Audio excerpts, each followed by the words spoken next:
What were the last words he said? When life comes to an end, As we are dying, the brain experiences a burst of energy. often final words are spoken. My father looked down at my son and said, "I promise, buddy." But what do they really mean? He was trying to say to him, "I promise, I'm going to be with you." We investigate the science behind final words. We are aware of what we're saying. Coming up next.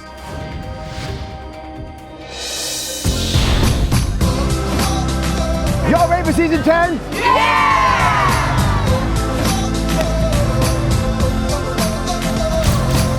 I love you, Becca.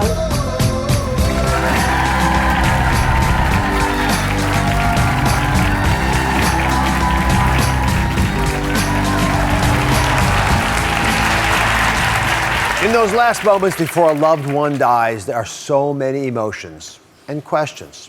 Today we unravel the most mystifying question of all. What do the final words uttered before someone dies really mean? For the first time ever, we're investigating the science about what's going on in the brain as death nears, and piece together the meaning of final words with the insights of an intuitive grief counselor who says she can help uncover what your loved ones want you to know today. What insights can you learn from last words? The final words of the dying can often be a mystery. These last thoughts can offer comfort or even advice. Bob Marley imparted a poignant message in his last moments. Money can't buy life. While some final words revealed the weight of tragedy and shock. Princess Diana's reported final words were, "My God, what's happened?" before going into cardiac arrest that fateful night in Paris. Many have tried to analyze the last words of tech visionary Steve Jobs. He said, "Oh wow, oh wow, oh wow." Viewers from across the country have also been puzzled by the final words of their loved ones. My mother hung up the phone, sat back in her chair, closed her eyes for a second, said, "Oh no," and then she was gone. I always wondered what she saw or who she saw. I lost my son when he was 18 years old, and his final message to me was, "Don't ever leave a hat on the bed." It's been 29 years and I still have no idea what that means. My mother-in-law said before she passed, "Leonard, that's my father-in-law, and I never really thought you would work." And I'd like to know exactly what that statement meant. Brianna is here. She says her loved one said something that still baffles her today. So you lost your dad 13 years ago. Describe those last moments. Those last moments with him, because he was dying of cancer, he would think that other people was his family members. And we knew that that was coming towards the end. What were the last words he said? To my son was helping my mom, and he was helping my mom with my dad to use the bathroom. Mm-hmm. And my dad stood up with my mom and my son, they both were holding him. And my son told my mom to be gentle. Just wait a minute. And my father looked down at my son and said, "I promise, buddy, I promise." I promise, buddy. And that was it. That was it. What does that mean? What, have you pieced that together? No, and that's what we want to know. And what overall questions do you have about his passing? What questions do you think your dad could help you with right now? I just want to know, honestly, if he sees the man that my son is. I was 15 when I had my son. After I had him, my dad actually pulled me aside and told me that because of my son, that's what stopped him from taking his life. He credits your son with that, with saving him. Yes. Okay. Yes. Let me bring in two experts who might have some answers, because I hear these a lot. In medicine, there are last words. Usually there's family there to hear them. Anna Raimondik is here. She's an intuitive grief counselor and medium. Erica Goldblatt-Hyatt, who researched the field of death for more than a decade. Thank you both for being here. So, Erica, what are the most recent studies tell us about the kinds of things people say at the end of their lives? What are the three most common things people mention? before death? Sure. Well, there was a recent survey that asked people what the final words that they heard from their loved ones were. And interestingly enough, most people were given advice of some kind. In particular, they were given relationship advice. And then the next category down was about careers. But what's also really fascinating is there have been other studies that have explored what the meaning of final words could be. And what's been noticed is there are a variety of categories that people repeatedly fall into. So, for example, frequently people talk about taking a trip somewhere, or as we saw with Steve Jobs, they may repeat the same word over and over and over again. So ultimately, we're still trying to figure out what's happening, and I really tell my patients that the meaning of final words is going to be up to the people in the room, left to decipher them. Does the person who's giving the final words have the awareness? Are they really aware of what's happening around them? How clear is their mind? What's happening biologically? Well, as you know, death is defined as the moment that the heart stops beating, right? So there's no longer any blood flowing to the brain. That's how we define the time of death. What's so fascinating, though, is that as we are dying, it appears that the brain experiences a burst of energy. So we're trying to say something, maybe our tongues feel heavy or our jaws feel tight and the words aren't coming out right, but we are aware of what we're saying. Anna, take us to a deeper level here. It's not just the words. There are other nonverbal cues that people can give as they're dying. Yeah, sometimes they point. They either point up, sideways, down, or to other people in the room to try to convey information. Looking into their eyes, you know, their eyes speak. So if you look into someone who's passing's eyes, you'll be able to see what's really going on within them as well. So, Anna, let me ask you if you can give some support here. What do you make out of the final words that we're talking about and other clues that might be evident, and particularly the issue about your son and what your father's seeing in your son? Well, first of all, your father had a very deep connection to your son on a soul level. He wanted your son to know that he was not being abandoned. So I feel like there was abandonment before that, and your father came in, and that he was always going to be around your son because your son was suffering and grieving before it happened. He was trying to ease the grief. He was trying to say to him, I promise I'm going to be with you, because I think a lot of that was going on at the time in your son's head. He absolutely sees what a great guy your son is, and he's very proud of you. Okay, so you should know that as well. It's not just your son, it's you too. Was there tension when your son was born, when you were only 15? There was some tension. It was unexpected. I didn't know I was pregnant until I went into labor. Oh my goodness. Yeah. Well, it's a good last bit of advice to give then by your father. Yeah. That would have been an important moment in his life. How does it make you feel to hear that interpretation from Anna? It makes me feel good. It answers what I wanted to know. It does answer what I wanted to know. It brought me some closure. All right, up next, what do people see or hear when they're close to death? And what can your loved one's last words reveal about the other side? Stay around.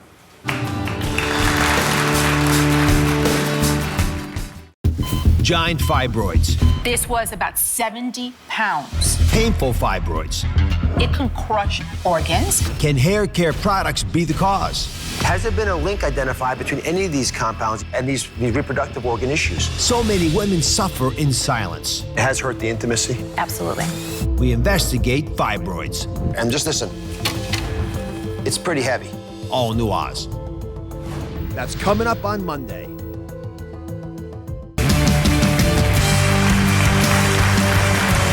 We're back investigating the final words said before death. What could they really mean? Grief counselor and medium Anna Raimondik is back. And you say sometimes the last words that a person utters here is actually what they're seeing when they've crossed over. Oh, absolutely. Because as they're dying, they're in two different places. So they're in this dimension and they're halfway into that dimension. So some of the things they're saying have nothing to do with what's going on right here.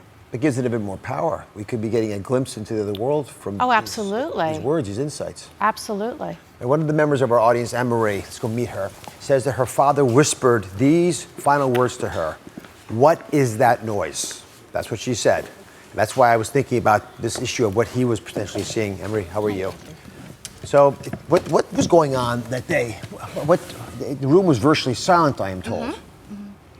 he had come back from his evening walk with my mom, and he was calm, and then all of a sudden he just kept saying, "What is that noise?" And I didn't hear anything, and he kept saying it and saying it and saying it.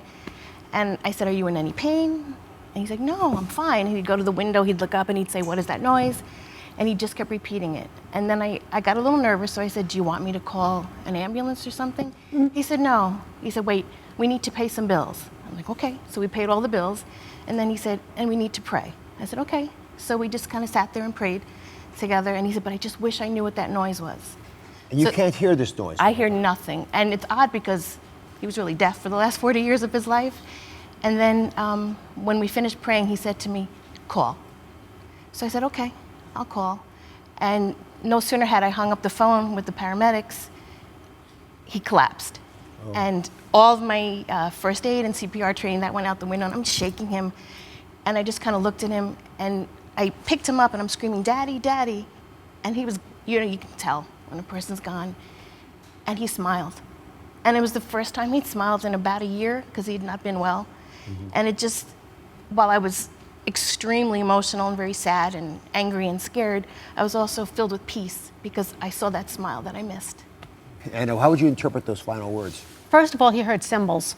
I know that sounds crazy, but cymbals. He heard cymbals being played. It got his attention, okay? It was them saying, "Get ready. Get ready." So on a soul level, his soul was getting ready to go. But also on a conscious level, he told you, "Here, I'm going to go." And he saw, when he passed, there was a woman waiting for him. Your mother passed before he did? No, she's still with There was us. a woman, then that was his own mother. She was waiting for him. And there was a party, and I feel there was music and drums. There was a lot of music around him. He was never the same when she passed. Yeah, and so that's what, she was providing this great big party for him. It's a very beautiful story. You should be very happy about that. I was. Once I saw that smile, it was the comfort I needed to get through, today. So what do Anne-Marie's loved ones want her to know? Well, first of all, your father wants to know that there's a party on the other side, okay? I'm sure there is. And they're having a grand old time, but they're also around you. And you followed his wishes down to the T. And he's thanking you. And he's very much around your mother, okay? So I don't know what's going on with your mother, but he's around her completely. Thank you. You're welcome. For many folks listening right now who try to make sense of the last words of their loved ones, what's the overarching lesson there? What do their loved ones want them to know about what's going on? I think the most important thing they want everyone to know is that A, they're okay, they're going to a good place, and that they're never going to leave us. Truly, love never dies. It's always around us. They're not, a million billion miles away. They're right here, and they want us to communicate with them. Thanks. Anne-Marie, thank you. Thank and you as so always, much. Wonderful insights. We'll be right back. A real-life fatal attraction. She was on this obsessive path focused solely on Dave. Could the accused stalker be just another victim? 911, what's your emergency? I've been shot. All New Oz. That's coming up on Tuesday.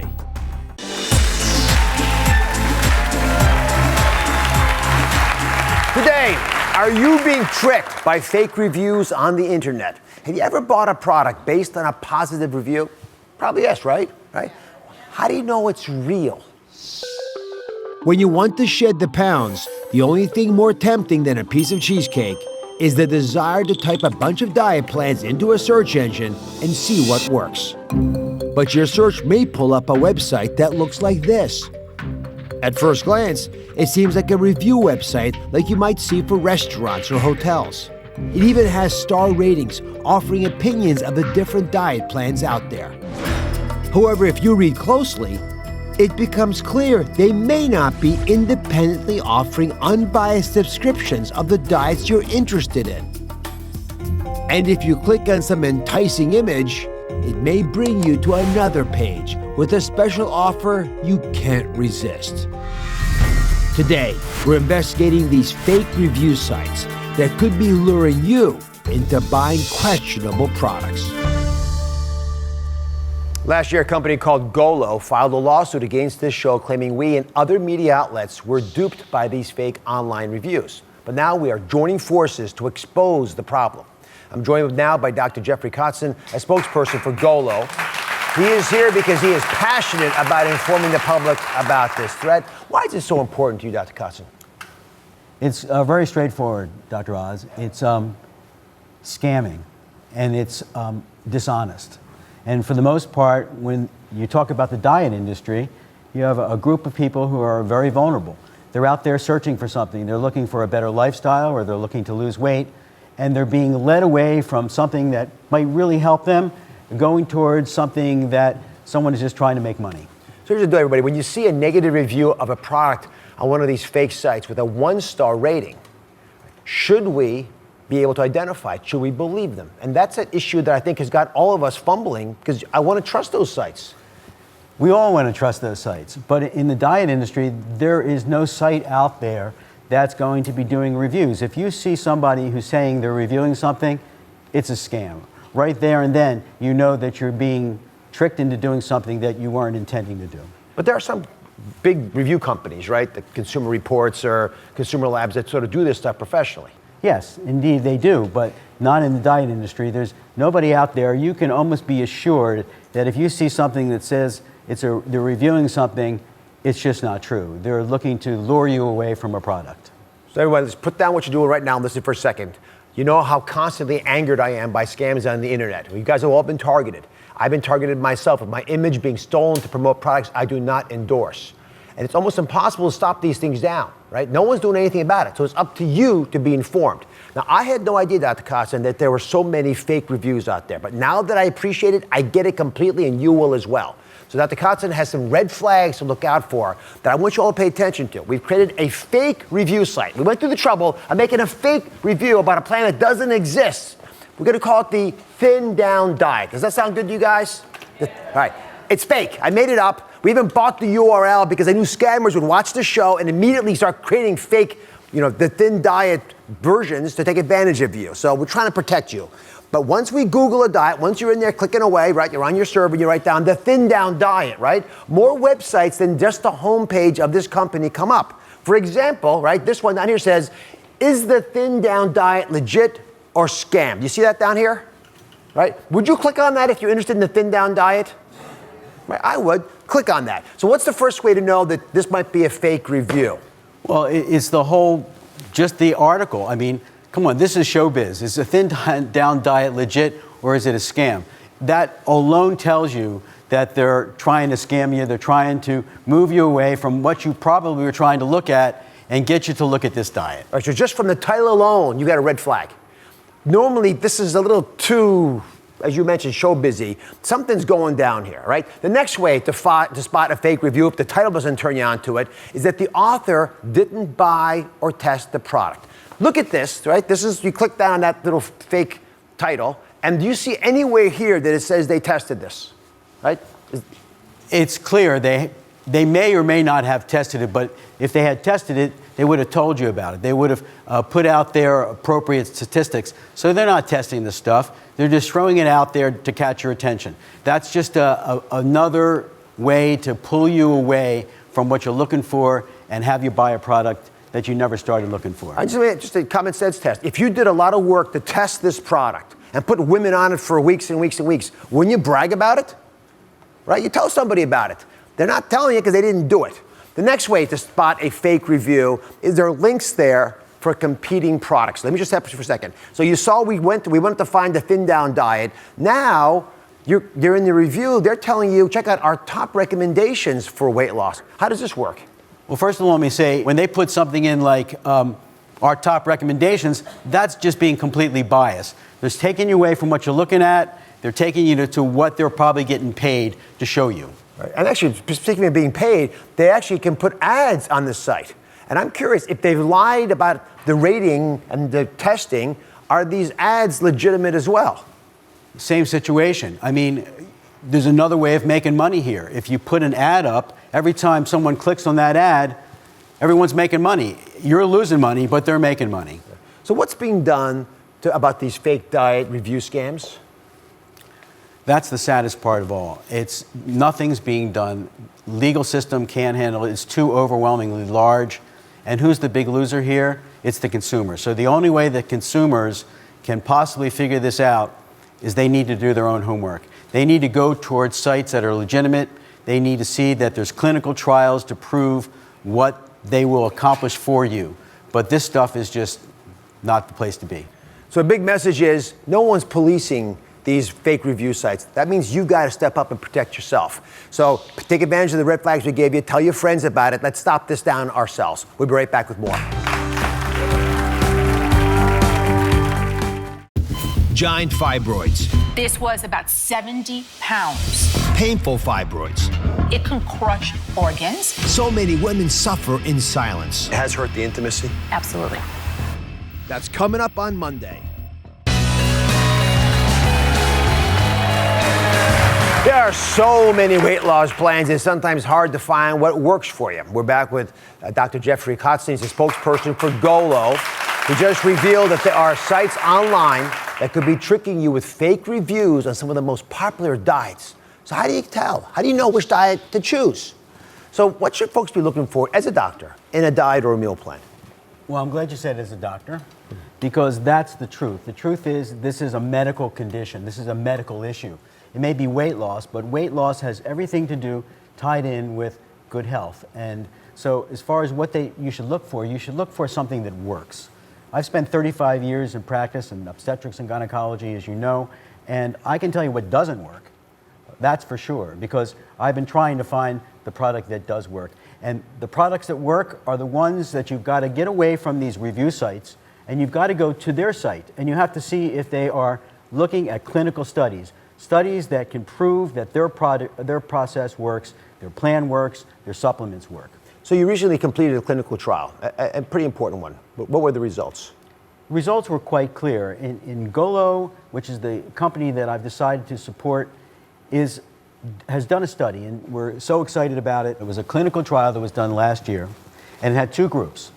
Both were on the GOLO diet, and one group received a placebo. The other group received Release, which is the supplement. We're so excited about it because the Release group had a 79% increase in weight loss over the placebo group. So good that we're off to having this submitted and reviewed for publication in the near future. So GOLO brought someone from their clinical trial here today. Dawn lost 42 pounds on her plan. 42 pounds on the GOLO plan during the trial. She's gone from a size 20 to a size 8. Now here's the part that I really care about. Her triglycerides went from 247 to 107. And she also lowered her cholesterol. Here's what she looked like before. And here's what she looks like today. And we get to meet Dawn. How are you? I am great, thank you. Well, you have a lot of energy in your eyes. How do you feel? I feel fabulous. And since the clinical trial, I've lost 23 more pounds. I've lost 75 pounds. Went from, a year ago, I was in a size 20. Now I'm in a size 8. And I feel fabulous. I'm 66 years old. Are you really? Yeah. Oh my goodness, you have other secrets then as well. What did you like about the GOLO program? I could see that it was a very nutritious plan. It was balanced. You had fats. We eat olive oil and butter. You have carbohydrates. You eat a very balanced, and it's a lifestyle change. It's a healthy lifestyle change. It's clean foods. There's no preservatives in the foods that you eat. So I love that. What was the biggest challenge being on the diet? Well, I had a lot of bad habits I had to break. Like lots of people, you go home, you skip breakfast, you eat fast food for lunch, you go home and you graze all the way until that salted caramel ice cream at the end of the night, And so I had a lot of bad habits, and I had a lot of misconceptions. I thought skim milk was good for you. Yeah. I thought that canola oil was good for you. There were all these things that have additives, and I've learned to eat very pure, which is great. The problem with a lot of diet plans is when you go off them, yes, because they were onerous or hard to do, you sort of slip back. But you say you've gone the opposite direction, as you mentioned. I keep losing weight because I'm going to eat this way for the rest of my life. And I think one of the things that you talk about is it's a healthy lifestyle. And I love it. I love going through the grocery line and everybody's seeing all the healthy foods that I eat. Everybody comes up to me and goes, "How did you do that?" And I'm going to eat this way for the rest of my life. My mom is 92. I want to go out dancing. Yeah. I got a lot of years left. I think you're coming at her.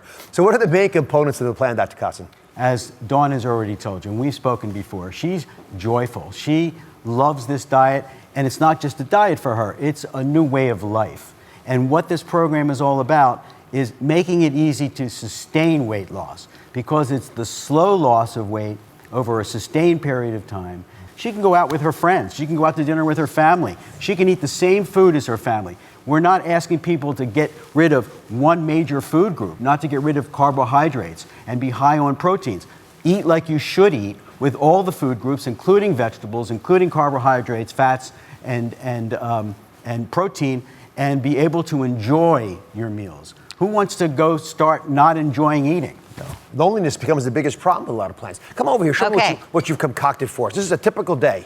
So this is a typical day of what I eat, and I eat all this food. What's great is that I take the release and I'm not hungry in between. That's how when I was on the clinical trial, I knew that I was on release.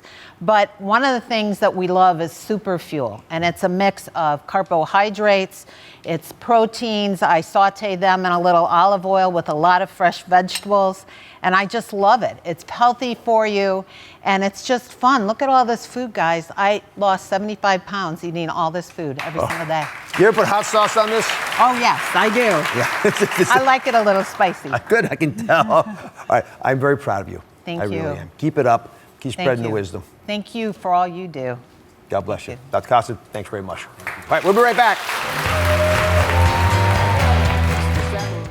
I love getting to talk with you on my show every single day. But when the cameras stop rolling, the conversation is not over. I still have a lot that I want to talk about.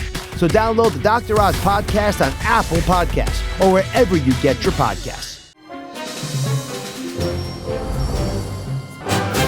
Today, your biggest bathroom secrets exposed. I want to find out what all of you could be hiding behind these closed doors when no one else is watching.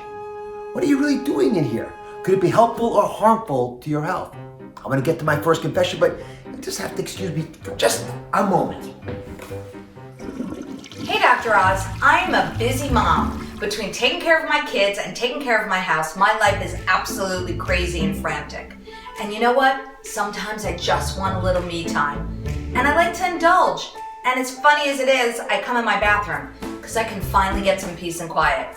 Inevitably, while I'm in here, I have a snack attack. So I always bring in some kind of snacks with me, like blueberries. Because, you know, I'm trying to be healthy. Sometimes I even like to really indulge and have cake. I brought this in with me too. Dr. Oz, I have to confess, I am a multitasker. I like to eat and sit on my toilet all at the same time. Rebecca, the multitasker, joins me now. Blueberries, really? I know, I usually do eat the cake. I was trying to be good. No one lets you show off, Rebecca. What kind of foods do you normally eat, seriously?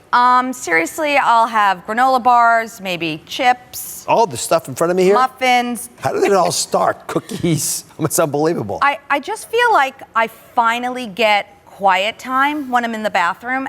And the minute you yell out, I'm in the bathroom, people are silent. So, I do have some concerns about germs, which I will get to later in the show. But there's another surprising risk to snacking on the toilet that I'm going to share with you.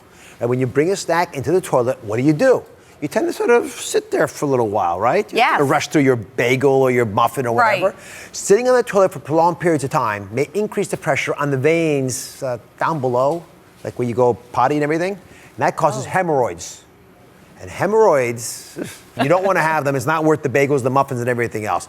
How might this potential concern change your snacking habits in the toilet? Well, you might think it's kind of funny, but I don't want to leave my quiet bathroom where I have time to myself, so maybe I'll just stand up. That's good. Don't tell them. They don't know if you're sitting or not, right? I know. Thank you, Rebecca. All right. Thank you. The next confession is actually one of the biggest debates breaking the internet right now. One woman in the audience is outing her fiancé for a secret that is cringe-worthy. Take a look.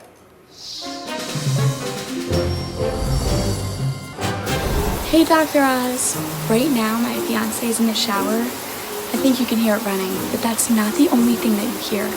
He literally keeps peeing in the shower, and it's so gross.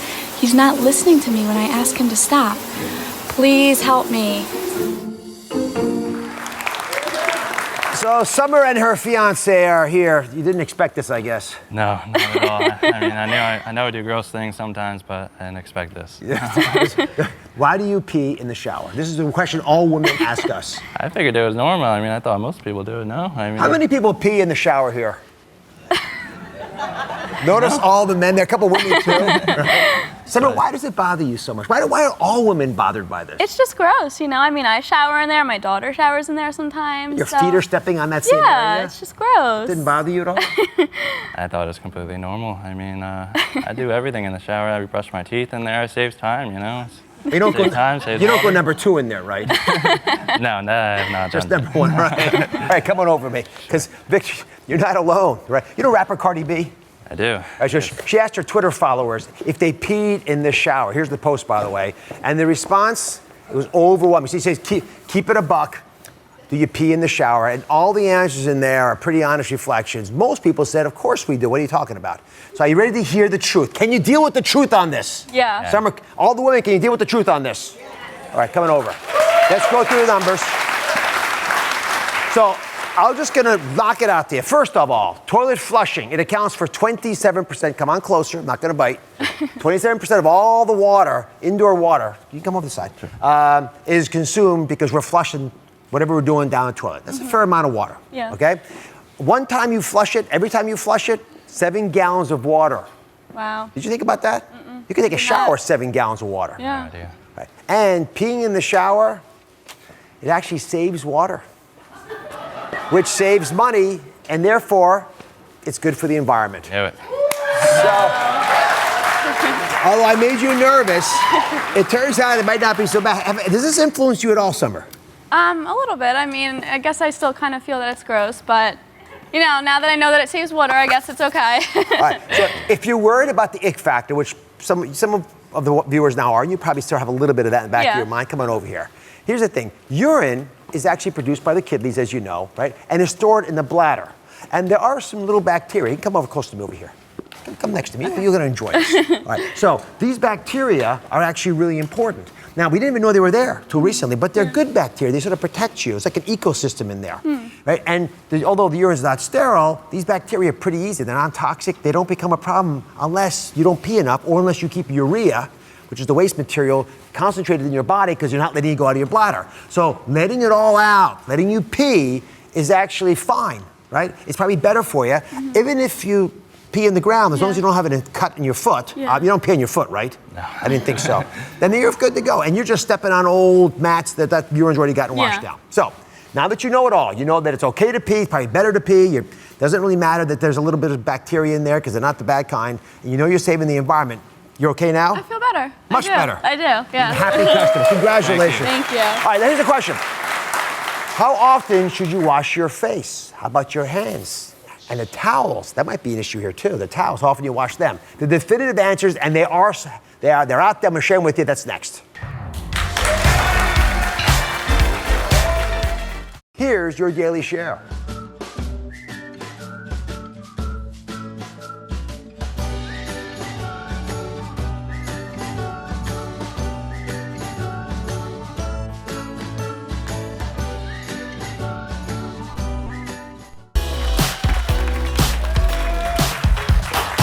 Today we're exposing the biggest bathroom secrets I know all of you have been hiding.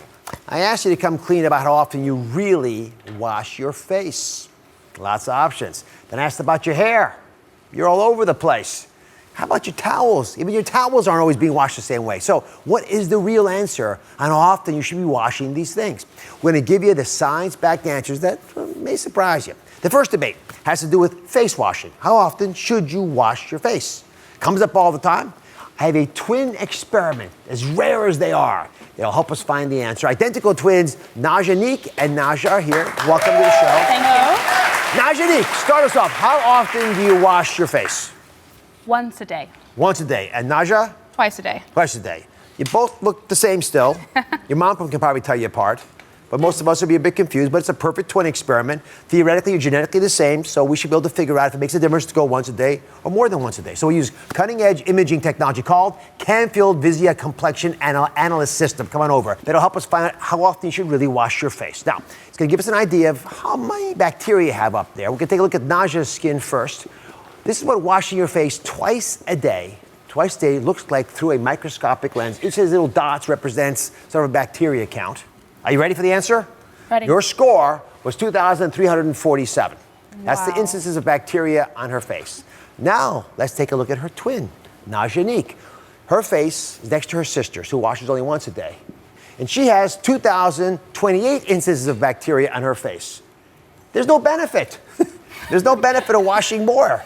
So it turns out that just looking at this data, washing your face once a day is enough. What do you guys think about that? I'm shocked because I would think twice a day would at least make that number significantly lower than that one, but that's very surprising to me. That's why it's sort of good to look at what's really happening. It's just a common problem. Let's bring in Dr. Dendy Engelman. She's a world-class dermatologist. Dendy Engelman knows everything about this. I need the final answer here, which is just from this information, it seems to me that once a day is enough. Yes. How do you paint the picture for our twins? Yes, please. Once a day is often enough, and especially if you have dry or mature skin, once a day is plenty. If you're oily or acne prone, you can go twice a day without stripping your skins of your natural oils, but the secret is not to wash more than twice a day. How often do you wash your face a day? I do a thorough washing at night, and then I just tone in the morning.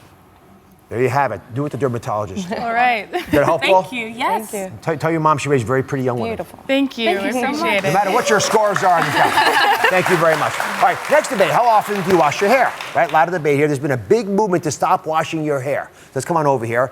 We've got two guests from the show who have different philosophies. Lauren, how many days a week do you wash your hair? I wash my hair every single day. 7 times a week. That's right. You do everything else rigid like that, or you're pretty flexible? No, I think just once a day for my hair, because I work out almost every day, is kind of the one thing I stick to, and showering. But other than that. All right, and we got Megan here, who has a different philosophy about hair washing. I wash my hair like 2 to 3 times a week.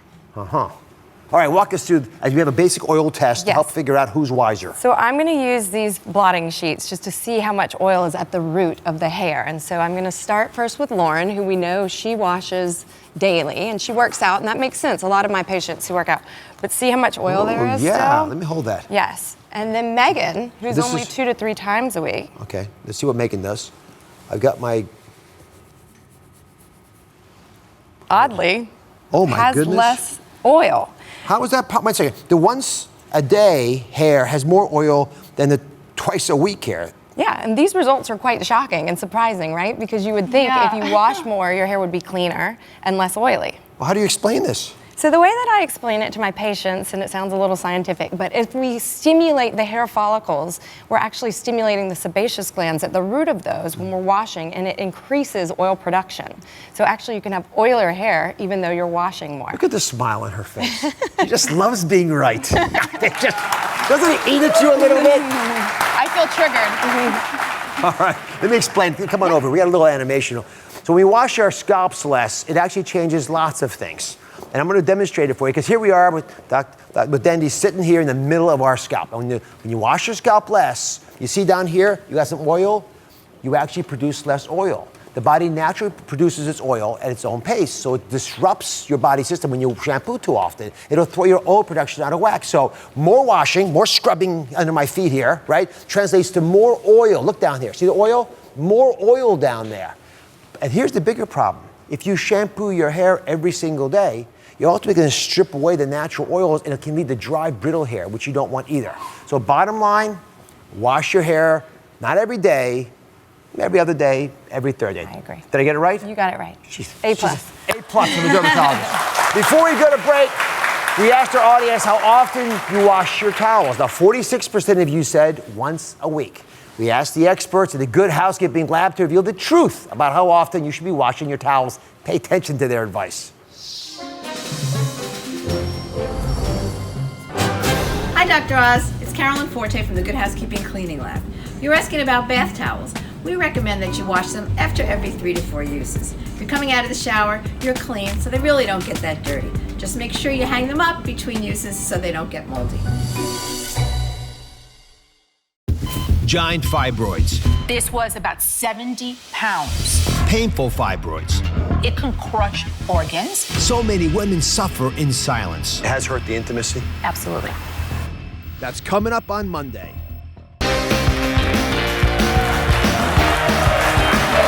Today we're exposing the biggest bathroom secrets you've all been hiding until now. We're asking the question, could you be brushing your teeth with poop particles and not even know it? Does it have your attention? I thought so, because what I'm about to show you will change the way you flush forever. And Kimberly's gonna help explain all this to us. Thank you for being here. Thank you for having me. So let's start with a simple question. When you flush your toilet, do you normally put the lid down? Does it matter to you? Most of the time, but sometimes I don't. So. Well, I think most of America just flushes. What's the big deal, right? Okay. It's your bathroom. It's going to stay in there anyway. Okay. That's what I think. You probably think that too. Have you ever heard of something called the toilet plume? No, never. Interesting word, isn't it? Toilet plume? Yeah, it is. Official definition. It's the term for what happens when the force of flushing sprays microscopic particles into the air. That's what it is. Kimberly, just to demonstrate a toilet plume, if you don't mind, just put your finger over there and flush there. Right, just push it down. Yep. Whoa! Whoa! Whoa! Whoa! I mean, we've got stuff flopping all over the place, right? Now, it might look pretty having this confetti flying around here. I sort of like the gymnastics of it, but I'm going to assure you of something. The stuff flowing out of there is not as benign as pieces of confetti. It could be pieces of poop, pieces of urine. It could be lingering stuff in your bowl. How does that make you feel about the toilet bowl? It does not make me feel good at all. So you might notice how it's splayed all over here, right? It seems pretty dramatic, maybe overly so. Yeah. People have actually studied what happens to that toilet plume and how big it is. Let me show you how far away it will reach. Hold the end here and start stretching it towards that counter there. Keep going, keep going, keep going, keep going, keep going. Stop. That's as far as it goes, 6 feet. Now notice what's in between the toilet and 6 feet away. The toothbrush. The toothbrushes, right? The poop makes its way to your sink and everything around it, including your soap, but most importantly your toothbrushes, because you put them in your mouth. Oh, that's disgusting. So how does that make you feel about your dental hygiene practices? It needs to be wrapped up. Like, all of this needs to be wrapped up or put someplace else. Like, I'll tell you what I would do instead. It's much easier. I go like this. Then it's all done with. Yeah. So a parting gift to you, a measuring tape to see how far your toothbrushes are from the toilet. You can keep those toothbrushes, they're clean. I'll take my chances and not take them with me. Together, change is happening. Our journey is just beginning. Close your toilet lids. Nicely done.